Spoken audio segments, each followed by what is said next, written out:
Coach in with part 3 of obedience. Today we step into one of the most supernatural dimensions of obedience, faith that speaks before it sees, and a God who provides at the point of surrender. This is Genesis 22. This is Abraham. This is the mountain where faith becomes visible and provision becomes undeniable. Let's walk through it together. Point 3. Faith speaks before it sees. 3 days in the journey, 3 days of silence, 3 days of walking with his son toward death. Abraham turned to his servants and said something so remarkable. Stay here with the donkey while I and the boy go over there. We will worship and then we will come back to you. Genesis 22 and 5. We, not I, both of them shall return. Abraham spoke resurrection before he had any natural evidence that it was coming. This is not wishful thinking. This is prophetic faith, a faith that declares the outcome while walking through the process.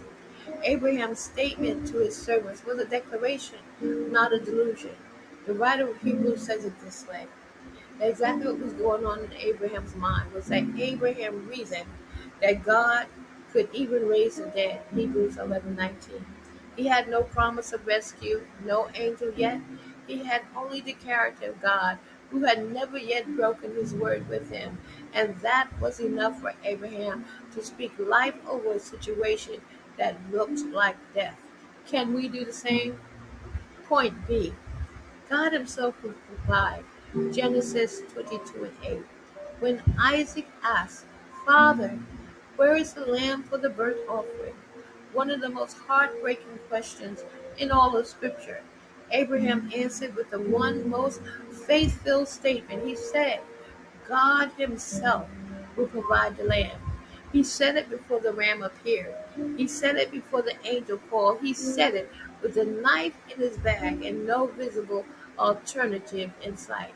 This is the anatomy of faith speech. It names the provision before it is visible because it trusts the character of the provider. Point C. The prophetic power of speaking before seeing. God calls you and I to speak to our situation the way Abraham spoke to his, not to deny the reality of what we're going through, but to declare the supremacy of a God whose word does not bend to circumstances. If God said it, we can say it. If he promised it, we can proclaim it. The spoken word of faith is not arrogance. It is the alignment with heaven's position on our situation. Think of this illustration. Faith waits hope waits while faith speaks. Hope is the posture of waiting for something good to happen, while faith is the voice that declares it is already decided. A person who hopes says, I believe something will change. A person whose faith is at work says, God has already spoken, and I am lining my words up with his. The difference is this. What you speak in the middle of your trial will either release faith or reinforce fear. Abraham chose to speak life, and the lamb showed up. Scripture supported this. Abraham 11:17 to 19. By faith, Abraham, when God tested him, offered Isaac as a sacrifice. Romans 4:17 to 21 says he is our father in the sight of God, in whom he believes the God who gives life to the dead and calls into being the things that were not.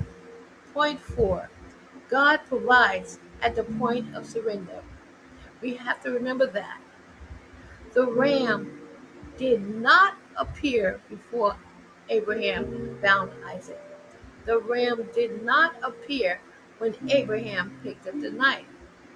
The ram appeared at the very moment, the precise instant that Abraham raised the knife to strike. God waited for full obedience, not partial movement. And then the angel called. The provision appeared. This is one of the most important lessons in all of Scripture. God's provision is released at the point of our full surrender, not our partial obedience. Jehovah Jireh, named after the sacrifice. Genesis 22:14. After the ram was offered, after the altar was built, after the obedience was complete, Abraham named the place. The Lord will provide. Jehovah Jireh. The name was not given before the trial. It was not given during the trial. It was named on the other side of obedience. Meaning you cannot call God your provider in that dimension until you have walked through the surrender that required his provision. Obedience does not just produce blessing, it produces a revelation of God's name. Point B. The blessing followed the obedience. Genesis 22:15-18. The angel called Abraham a second time after obedience, and the blessing that poured out was staggering. I will surely bless you and make your descendants as numerous as the stars in the sky and as the sand on the seashore. We know this is not a new promise. It was the original covenant that was made, but is now supercharged and confirmed by the testimony of obedient sacrifice.